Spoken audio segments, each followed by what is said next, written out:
Welcome to इकोनिफाई India. जैसा कि हमने आपसे कहा था, हम एक एमसीक्यू सीरीज स्टार्ट करेंगे related to India struggle for independence. But उससे पहले हम एमसीक्यू सेशन करेंगे arrival of Europeans in India. ठीक है, तो चलिए अब स्टार्ट करते हैं आज का सेशन। देखिए, बहुत इंटरेस्टिंग क्वेश्चंस है, आपको बहुत वैल्यू एडिशन होगा नॉलेज में। Consider the following statement regarding the arrival of Europeans in India. अब आपसे पूछ रहा है कि यूरोपियंस को इंडिया में आने की क्या मजबूरी थी, वो इंडिया आए क्यों। कुछ ना कुछ इसके पीछे फैक्टर्स रहे होंगे, कुछ रीजंस रहे होंगे। ठीक है, सबसे पहला है कि India was considered the global centre of spice trade and commodities like paper, cardamom, cinnamon and cloves. ठीक है, बेसिकली इंडिया के जो मसाले थे उनकी बहुत ही अच्छी डिमांड थी, कहाँ, यूरोपियन मार्केट्स में। और यूरोपियन जो ट्रेडर्स थे, इंडिया से वो सामान वहां जाता था और वो उस पर अच्छा मैसिव प्रॉफिट अर्न करते थे। ठीक है, तो ये नॉर्मली हो रहा था, इसमें कोई दिक्कत थी नहीं। लेकिन हुआ क्या, स्टेटमेंट टू अब देखते हैं कि वो यूरोपियंस इंडिया आए क्यों। After the fall of Constantinople. अब कॉन्स्टेंटिनोपोल आज के टाइम पे जिसे हम इस्तांबुल कहते हैं, क्या कहते हैं, इस्तांबुल, टर्की में। फॉल ऑफ कॉन्स्टेंटिनोपोल इन 1453, तो ऑटोमन टर्क्स। अब इसका मतलब था कि जो कॉन्स्टेंटिनोपोल था, ठीक है, इससे पहले ये एरिया किसके अंडर था, बाइजेंटीन एम्पायर के अंडर। किसके, बाइजेंटीन एम्पायर के अंडर। तो ऑटोमन टर्क्स ने इनको हराया और इस पे कब्जा कर लिया। अब जैसे आज के टाइम पे आप देख रहे होंगे straight of Hormuz, straight of Hormuz. तो ईरान ने रिसेंटली क्या कहा कि जिसे भी इस पैसेज से गुजरना है उसे एक फी पे करनी पड़ेगी। क्या पे करनी पड़ेगी, फी। तो हिस्ट्री में भी सेम ऐसा हुआ था। जैसे ही ऑटोमन टर्क्स के पास ये कॉन्स्टेंटिनोपोल आया, ये एक मेजर वे था। यहाँ से होते हुए सामान इंडिया से यूरोप जाता था। इंडिया से यूरोप के बीच में जो सामान जाता था, ये एक बहुत स्ट्रेटेजिक लोकेशन थी। अब जब इस पे ऑटोमन टर्क्स ने कब्जा कर लिया, एक सबसे कनकर कर लिया, तो उन्होंने कहा यहाँ से अगर जाना होगा तो यू हैव टू पे सम फी। तो ये, अगर अब देखिए, अब ऑब्वियस सी बात है, तो जो ट्रेडर्स थे उनके लिए प्रॉफिट कम हो जाता, उनके लिए लॉस हो जाता। तो ये एक बहुत बड़ा फैक्टर रहा था। अब सिंपली अगर मैं आपको एक कमरे में बंद कर दूं, तो आपके पास कोई ऑप्शन नहीं है बाहर आने का। तो आप कोई ना कोई कहीं से दीवार तोड़ के, कहीं से खिड़की तोड़ के, कहीं से तो बाहर आओगे ना। तो सेम उस टाइम पे यूरोपियंस ने किया। जब उनका ये रास्ता ब्लॉक हो चुका था इंडिया आने का, तो उन्होंने कोई एक नया ऑल्टरनेट ढूंढा। ठीक है, the blockage of old trade route encouraged European nations to search for an alternate sea route to India, leading to the beginning of age of exploration. तो यहीं से तो एक नया सफर शुरू हुआ। ठीक है, एक नया सफर शुरू हुआ। और यहीं से आपका जो वास्को डी गामा, क्या नाम था उसका, वास्को डी गामा, 1498, 1498। ठीक है, पुर्तगीज का था वो। कहाँ से था, पुर्तगीज से। ठीक है, और वो कहाँ आया, इंडिया आया। ठीक है, तो यूरोपियन नेशंस को एक ऑल्टरनेट रूट चाहिए था, तो सर्च करते करते उन्होंने नया रास्ता खोज दिया। तो इसका सही आंसर क्या होगा, ऑप्शन डी। ठीक है, तो ये सीक्वेंस याद रख लीजिए। Okay, now coming to the question number two. अब क्वेश्चन नंबर टू क्या कहता है, क्वेश्चन नंबर टू कहता है कि क्वेश्चन नंबर टू कहता है कि 31 दिसंबर 1600 में क्वीन एलिजाबेथ वन ने एक रॉयल चार्टर यानी कि फरमान, क्या दिया, फरमान दिया, जिसे हम कह सकते हैं एक तरह का परमिशन नामा, या जिसे हम कहते हैं इजाजतनामा, royal charter to a group of London merchants authorising them to trade with the East. यानी कि इनके पास एक एक्सक्लूसिव मोनोपोली थी। क्या थी, एक्सक्लूसिव मोनोपोली, किनके पास, ये लंदन मर्चेंट्स के पास, ताकि ये इन कंट्रीज के साथ ट्रेड कर पाए। क्या कर पाए, ट्रेड। तो स्टेटमेंट वन आपका सही है। स्टेटमेंट टू कहता है कि East India Company was initially established as a private commercial enterprise interested mainly in spices. Initially जो ईस्ट इंडिया कंपनी आई थी भारत में, उनका मोटिव था सिर्फ ट्रेड करना। क्या करना, ट्रेड। जो स्पाइसेस हैं उनको लेके जाना और वहां अच्छे खासे दाम पे बेच देना। इनिशियली उनका ऑब्जेक्टिव नहीं था टेरिटोरियल एक्सपेंशन। टेरिटोरियल एक्सपेंशन तो उनका बाद में 1750s के बाद अराइज हुआ, ठीक है, इनिशियली उनका ऐसा कुछ नहीं था, उनका काम था सिर्फ ट्रेड करना और प्रॉफिट कमाना। स्टेटमेंट 2 भी सही है। From the very beginning the East India Company directly as an administrative branch of the British crown in India. ऐसा तो नहीं हुआ ना इनिशियली, वो तो जब स्टेटमेंट 2 अगर सही है तो 3 तो सही नहीं हो सकता, 3 तो सेकंड को कंट्राडिक्ट कर रहा है। ठीक है, तो इनिशियली वो एडमिनिस्ट्रेटिव ब्रांच नहीं थी, वो सिर्फ एक प्राइवेट कॉमर्शियल एंटरप्राइज थी। So in this case the right answer is option A. Okay, now coming to the question number 3। तो क्वेश्चन नंबर 3 क्या कह रहा है? Consider the following statement regarding the battle of Swally fought in 1612। तो यहां से याद रखिए 1612 में एक वॉर हुई थी जो बैटल ऑफ सवाले कहा जाता है। The battle of Swally was fought near Surat between English East India Company and the Portuguese. ठीक है, तो अब ये याद रखिएगा, कभी भी अगर आपसे पूछा जाए बैटल ऑफ सवाले किन दो के बीच में लड़ी गई थी, एक ईस्ट इंडिया कंपनी और पुर्तगीज नेवल फोर्सेस के बीच में। ठीक है, अब ऑब्वियस सी बात है क्यों लड़ी गई होगी, इसका कुछ ये जो जो लड़ाई लड़ी गई थी ये सूरत में ही लड़ी गई थी, तो it was related to the control of Surat port. देखिए, अगर आपको ट्रेड करना है, ट्रेड करने के लिए तब मेजर सोर्स आपका क्या होता था? पोर्ट्स होते थे। तो जिसने पोर्ट पे कब्जा कर लिया उसने ट्रेड पे कब्जा कर लिया। तो ये जो सूरत पोर्ट था ये बोन ऑफ कंटेंशन बन गया किसके बीच? पुर्तगीज और ईस्ट इंडिया कंपनी के बीच। तो ईस्ट इंडिया कंपनी ने जीत के इस पोर्ट पे कब्जा कर लिया। ठीक है, statement 2, the English victory in this battle established British naval supremacy. अब ऑब्वियस सी बात है नेवीज के बीच में लड़ी गई और ब्रिटिश ने अपना अच्छा ठीक ठाक दिखाया अपना बलखम, और उन्होंने हरा दिया किसे? आपको पुर्तगीज को। तो स्टेटमेंट 2 भी आपका करेक्ट है। लेकिन साथ के साथ ये कह रहा है कि Mughal confidence in the English traders. तो मुगल्स को उस टाइम पे लगा कि ये जो ब्रिटिशर्स हैं ये बहुत पावरफुल है, और जो लोग पावरफुल होते हैं सब लोग उनके साथ क्या चाहते हैं? अलायंस। क्या चाहते हैं? अलायंस, दोस्ती चाहते हैं। तो मुगल्स को भी ये लगा कि इनके साथ दोस्ती कर लेनी चाहिए क्योंकि बहुत पावरफुल है, कल को हमारे काम भी आ सकते हैं। और यहीं से उनको परमिशन मिली थी। क्या मिली थी? परमिशन फैक्ट्री स्टेब्लिश करने के लिए। ठीक है, so as a result of the battle the Mughal authorities granted important trading privilege to the English East India Company। तो बगैम्बो खुश हुआ तो उसने और ज्यादा राइट्स दे दिए, बोला ठीक है आप यहाँ पे फैक्ट्री वगैरह ओपन करो। तो एट द एंड यही बाद में इश्यूज क्रिएट हुए लेटर ऑन। ठीक है, तो इस क्वेश्चन का right answer is option D.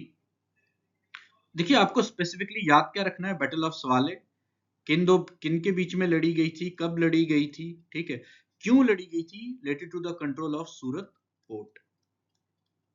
ठीक, okay, the next question is, ठीक है, स्टेटमेंट 1 कह रहा है कि 1639 में इंग्लिश ने परमिशन ली एक लोकल नायक रूलर से, और फोर्ट सेंट जॉर्ज, एक फोर्ट बनाया वहां पे, कहां पे? सेंट जॉर्ज के नाम पे, which later became the nucleus of Madras city. Statement 1 is totally correct. तो अगर आपसे पूछा जाए कि फोर्ट सेंट जॉर्ज किस शहर में था? मद्रास, जिसे हम आज के टाइम पे क्या कहते हैं? चेन्नई। ठीक है, Bombay came into British possession as a part of the dowry of Catherine of Braganza when she married King Charles of England। तो एक्चुअली 1661 में पुर्तगाल की प्रिंसेस कैथरीन ऑफ बरगेंजा की शादी इंग्लैंड के किंग चार्ल्स से हुई, और इसके बदले में दहेज में, डॉवरी में, ठीक है, जो बॉम्बे था, क्या था? बॉम्बे गिफ्ट किया गया। जो पुर्तगीज थे उन्होंने बॉम्बे को गिफ्ट किया अपने जमाई राजा को। जमाई राजा कौन थे? King Charles of England. ठीक है, तो मैट्रिमोनियल अलायंस हुआ। क्या हुआ? मैट्रिमोनियल।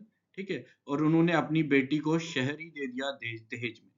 ठीक है, फिर इसके बाद स्टेटमेंट 3, चार्ल्स ने बाद में क्या किया? Transferred Bombay to East India Company. अब देखिए, चार्ल्स भी कहाँ का था? वो भी इंग्लैंड का था। ठीक है, और ईस्ट इंडिया कंपनी कहाँ की थी? वो भी इंग्लैंड की थी। तो अब बॉम्बे एक स्ट्रेटेजिक पोजीशन पे था, वेस्टर्न कोस्ट पे। ठीक है, तो ट्रेडिंग के लिए जो पोर्ट वगैरह बहुत इंपॉर्टेंट रोल वो प्ले करते।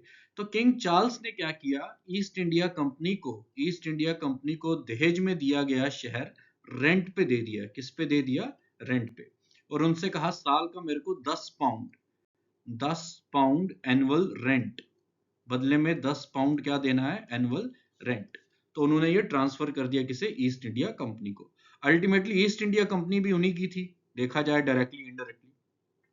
स्टेटमेंट 2 भी करेक्ट है, स्टेटमेंट 3 भी करेक्ट है। ठीक है, option D is the right answer. Okay. Now coming to the next, that is, consider the following statement regarding the establishment of Calcutta and the presidency system. Job Charnock established an English settlement in Sutanitu in 1619, which later developed into the city of Calcutta. ठीक है, ये बिल्कुल सही है। Basically हुआ क्या था, एक इंग्लिश फैक्ट्री सेटलमेंट की गई थी। क्या की गई थी? एक इंग्लिश फैक्ट्री की सेटलमेंट की गई थी। कहाँ? सूता नीतू 1690 में। और बाद में यहीं जाके क्या बना? City of Calcutta. तो जॉब चैरनॉक जो थे, उनका रोल है किसको? कैलकटा को एस्टेब्लिश करने में। ठीक है। फोर्ट विलियम जो एक फोर्ट था जिसे कंस्ट्रक्ट किया गया था 1700 में। ठीक है, और it became the administrative headquarters of Bengal presidency. Fort William कहां पर था? बंगाल, यानी कि कोलकाता में। Option 2 is also correct. ठीक है, अब थर्ड क्या कह रहा है? थर्ड कह रहा है कि by the beginning of the 18th century the English had established 3 major presidencies of Bombay, Madras and Bengal, each having separate administration and military arrangement. Statement 3 is also correct. Okay. Now coming to the next, that is, consider the following statement regarding the Battle of Plassey. बहुत एक important, ठीक है, एक बहुत important turning point जिसे कहा जाएगा history of India में। ठीक है, अब आपसे कह रहा है कि बिफोर द बैटल ऑफ प्लासे, यानी कि बैटल ऑफ प्लासे होने से पहले जो सिराजुद्दौला थे, ठीक है, उन्होंने कलकत्ता को सीज किया। रीजन क्या था उनका सीज करने का? उन्हें लगता था कि जो ईस्ट इंडिया कंपनी है वो मिसयूज कर रही है। क्या कर रही है? मिसयूज किसका? प्रिविलेजेस का। मान लीजिए आपको मैंने परमिशन दी है कि आप यहां से कोयला या कोल वगैरह कुछ भी है उसे बेच सकते हो। क्या कर सकते हो? बेच सकते हो, लेकिन एक्सट्रैक्ट नहीं कर सकते। क्या नहीं कर सकते? एक्सट्रैक्ट नहीं कर सकते। ब्रिटिशर्स के साथ प्रॉब्लम की थी ईस्ट इंडिया कंपनी के साथ, वो वायलेशन करते थे। क्या करते थे? Violation of Dastak. दस्तक यानी कि आपको जितनी अथॉरिटी है आप उतना ही काम कीजिए।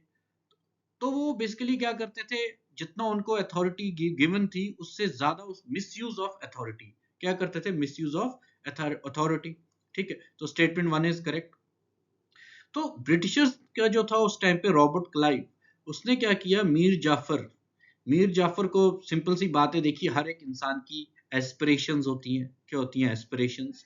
तो उसने एक ऐसा बंदा ढूंढा जो एस्पिरेशनल है, जो चाहता है कि मैं यहाँ का नवाब बनूं। ठीक है, तो उन्होंने मीर जाफर जो थे वो कौन थे? Commander in chief of Sirajuddaulah. तो सिराजुद्दौला का जो कमांडर इन चीफ था उसको ही बोला तुम हमारे साथ मिल जाओ। ठीक है, जिसे हम कहते हैं स्ट्रेटेजिक अलायंस। क्या कहते हैं? Strategic alliance. तो देखा जाए ये तो एक तरह से धोखा ही हुआ, लेकिन ठीक है, everything is fair in battle and war. तो उन्होंने क्या किया? उसको बोला हम तेरे को यहाँ का नवाब बना देते हैं, बस तुमने हमारा साथ देना है। तो वो मान गया। ठीक है, फिर अब ऑब्वियस सी बात है, जब मीर जाफर मान गया, वो ब्रिटिशर्स के साइड हो गया। ठीक है, तो large section of the Nawab army, अब वो कमांडर इन चीफ था, उसने सबको कह दिया कि कोई पार्टिसिपेट नहीं करेगा क्योंकि मैं राजा बनने वाला हूँ, फिर तुम सब मौज करोगे।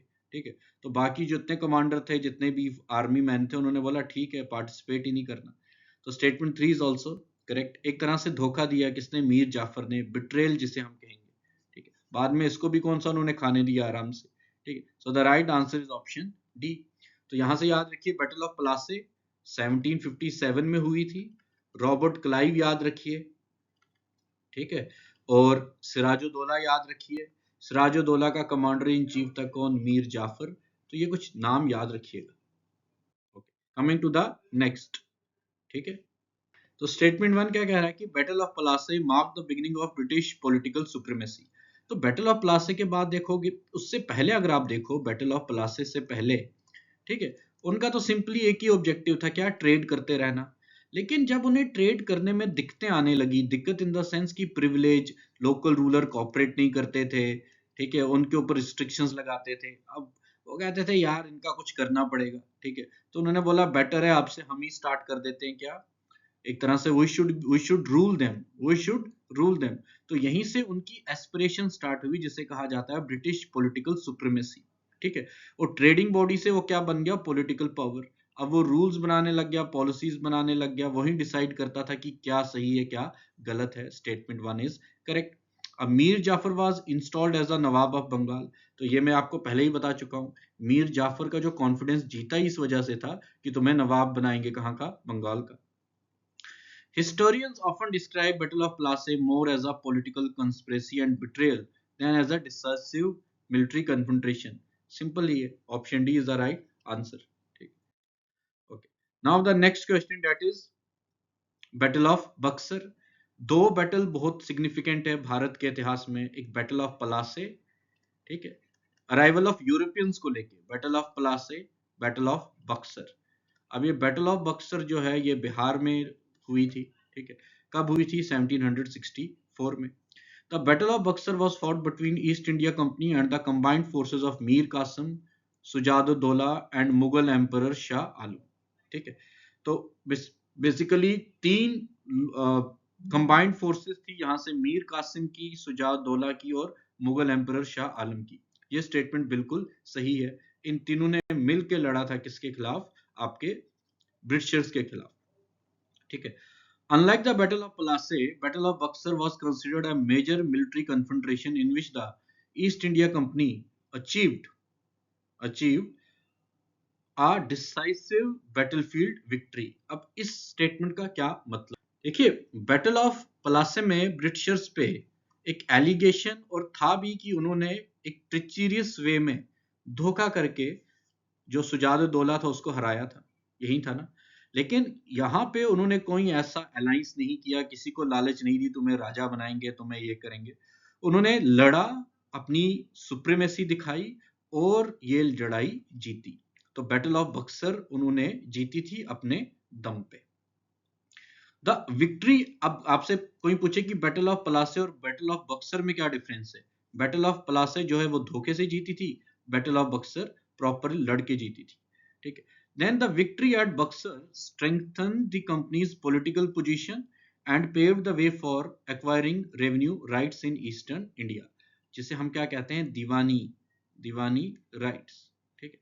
ऑब्वियसली बात है, रेवेन्यू राइट्स ही मिलेंगे ना, अब पैसा चाहिए। अब ब्रिटिशर्स को अपनी लोगों को सैलरी देनी थी, अपना ये पूरा एडमिनिस्ट्रेटिव सेटअप चलाना था, तो रेवेन्यू राइट्स तो उनको चाहिए ही होंगे। तो option 3 is also correct, so the right answer again is option D. Okay, now coming to the next, that is consider the following statements regarding the treaty of Allahabad signed in 1765। तो देखिए, अगर आपसे एग्जाम में पूछा जाए इन events को arrange कीजिए, सबसे पहले बैटल ऑफ पलासे, फिर आपका हुआ battle of Buxar, battle of Buxar, फिर आपका हुआ ट्रीटी ऑफ इलाहाबाद। क्या हुआ, ट्रीटी ऑफ इलाहाबाद। अगर आपसे कहें कि इनको अरेंज करो सीक्वेंस में, तो याद रखिएगा। अब क्या कह रहा है कि under the treaty of Allahabad Mughal emperor Shah Alam two granted the diwani rights of Bengal, Bihar and Odisha to the East India Company, ठीक है। तो statement one is totally correct. तो अब होगा क्या, इन तीनों रीजन से, बंगाल, बिहार, उड़ीसा, यहां से जो भी टैक्स रेवेन्यू है, क्या है, टैक्स रेवेन्यू, वो अब सीधा किसके पास जाएगा, ईस्ट इंडिया कंपनी के पास, ठीक है। अब Shuja-ud-Daula the nawab of Awadh was compelled to pay war indemnity while Awadh was maintained as a buffer state protecting Bengal. अब ब्रिटिशर्स ने एक कंसेप्ट लेके आए थे जिसे कहते थे वॉर इंडेमनिटी। वॉर इंडेमनिटी का मतलब सिंपली क्या है, हमने लड़ाई की और हम जीत गए, तो हमारा जो नुकसान हुआ अब आप उसका कंपनसेशन दोगे, क्या दोगे, कंपनसेशन, ठीक है। तो हुआ क्या, अब इसके बाद उन्होंने बेसिकली क्या किया, अवध को एक बफर स्टेट बना दिया। क्या बना दिया, बफर स्टेट। बफर स्टेट क्यों बनाया, क्योंकि उनको मराठा से बचाने के लिए, किससे, खुद को मराठा से बचाने के लिए, ठीक है। इसके बाद थर्ड स्टेटमेंट है, the treaty enabled the East India Company to obtain enormous financial resources without assuming complete responsibility of civil administration. इसका सिंपली ये मतलब है कि ये हुआ कि सारा रेवेन्यू पैसा वो कलेक्ट करेंगे, लेकिन लोगों के वेलफेयर के लिए, लोगों के वेलबींग के लिए वो लोग रिस्पॉन्सिबल नहीं है। जैसे आज के टाइम पे आप देखते हो म्युनिसिपैलिटीज हैं, पंचायत हैं, तो लोग जिए या मरे उन्हें उससे मतलब नहीं था। बीमार हो रहे हैं, क्या हो रहे हैं, they were not concerned with that. उन्हें खाली क्या चाहिए था, रेवेन्यू। तो इस केस में option D, all are correct. Okay, now coming to the next. ठीक है, ठीक है। तो under the dual system introduced in 1765, the East India Company obtained Diwani rights and became responsible for revenue collection. सबसे पहले dual system को समझते हैं। देखिए डुअल सिस्टम में क्या मतलब है। डुअल सिस्टम का मतलब था जो भी दीवानी या रेवेन्यू राइट्स थे वो किसके पास होंगे, ब्रिटिश के पास। किसके पास, ब्रिटिश के पास। और बाकी जो आपका क्या बचेगा, निजामत, या जिसे हम कहते हैं एडमिनिस्ट्रेटिव। क्या कहते हैं, एडमिनिस्ट्रेटिव, जिसमें आपका लॉ एंड ऑर्डर, ठीक है, जस्टिस वगैरह, लोगों के वेलफेयर के लिए जो भी काम करना है, ठीक, वो सारा जो था वो सारा किसके सर थोप दिया, नवाब के सिर। ठीक है। अब ऑब्वियसली बात है, नवाब के पास जब रेवेन्यू नहीं होगा तो वो ये सर्विसेज कैसे प्रोवाइड करेगा, क्योंकि पैसा सारा दीवानी डुअल सिस्टम यही था कि हम पैसा इकट्ठा करेंगे और तुम लोगों को देखो। ठीक है, statement one is correct. The nawab retained the nizamat functions. The Nizam retained the Nizamat functions including maintenance of law and order and administration of justice. Statement 2 is also correct. तो हुआ क्या, अब कहा जाता है कि जैसे फाइनेंशियल अथॉरिटी और एडमिनिस्ट्रेटिव रिस्पॉन्सिबिलिटी, फाइनेंशियल अथॉरिटी किसके पास थी, ईस्ट इंडिया कंपनी के पास। एडमिनिस्ट्रेटिव रिस्पॉन्सिबिलिटी किसके पास थी, नवाब के पास। तो कहा जाता है कि इससे बहुत ज्यादा कंफ्यूजन, करप्शन। अब करप्शन बेसिकली क्या है, जो ईस्ट इंडिया कंपनी के जो एम्प्लॉयज थे उन्होंने खूब लूटपाट की, उन्होंने बहुत जम के करप्शन किया। अब देखिए सिंपल सी बात है, बंगाल फेमाइन, तो अब आप देखिए बंगाल फेमाइन इसकी वजह से नहीं आया। देखो बंगाल फेमाइन का सिंपली क्या है, फेमाइन तो एक नेचुरल आपका इवेंट है, एक आपका नेचुरल क्लाइमेटिक कंडीशन है या डिजास्टर है। ठीक है, लेकिन अब जब फेमाइन आ रहा है, लेकिन आपको पता है कि लोगों की फसल नहीं हो रही, लोगों के जो खेत हैं फसल नहीं उग रही, आप लोगों को मजबूर करोगे, फिर भी आपको क्या देना पड़ेगा, टैक्स देना पड़ेगा। तो एक तरह से इन्होंने खूब अंधा लूट मचाई थी। तो कई लोग मारे गए इस सब में बंगाल फेमाइन की वजह से। और बाद में इस सिस्टम को, ये जो डुअल सिस्टम था, वॉरेन हेस्टिंग्स की एंट्री होती है। और वॉरेन हेस्टिंग्स ने क्या किया, 1772 में इस सिस्टम को खत्म कर दिया। क्या कर दिया, खत्म कर दिया इस पूरे सिस्टम को। और इनफैक्ट ये भी कहा जाता है कि जो रॉबर्ट क्लाइव था उस पे बहुत इंक्वायरीज बैठ गई थी, करप्शन के चार्जेस थे, बहुत सारे उस पे स्क्रूटनी हुई, और उसने एट द एंड सुसाइड कर दिया। क्या कर दिया, सुसाइड। ठीक है, तो रॉबर्ट क्लाइव ने सुसाइड क्यों किया था, ये सारी उसकी हरकतें थी जिसकी वजह से उसने सुसाइड किया था। ठीक, कमिंग टू द नेक्स्ट। अब आपसे पूछा जा रहा है कि ये कुछ क्रॉप्स हैं।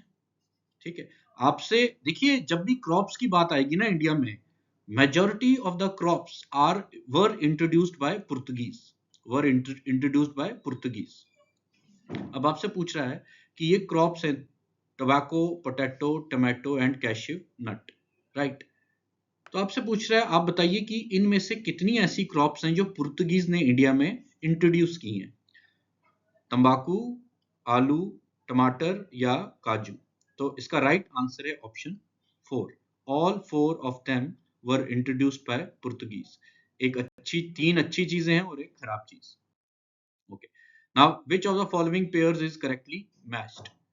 अब देखो आपको इतना तो पता है ना कि मोस्टली मोस्टली जितनी भी क्रॉप्स हैं वो कौन लेके आया था। ठीक है, तो अब आपको यह भी जान के हैरानगी होगी कि जो मेज है उसे भी पुर्तगीज ही लेके आए थे। मेज को भी पुर्तगीज ही लेके आए थे। मक्की, जिसे हम कहते हैं मक्की की रोटी खाते हो, जो आप मक्की की रोटी, मेज, इसे भी पुर्तगीज ही लेके आए थे। तो चाहे टमाटर हो, तंबाकू हो, आलू हो या आपका काजू हो, सब कुछ लेके कौन आया है, पुर्तगीज। ठीक है, तो आज हमारा सेशन था सेशन 1।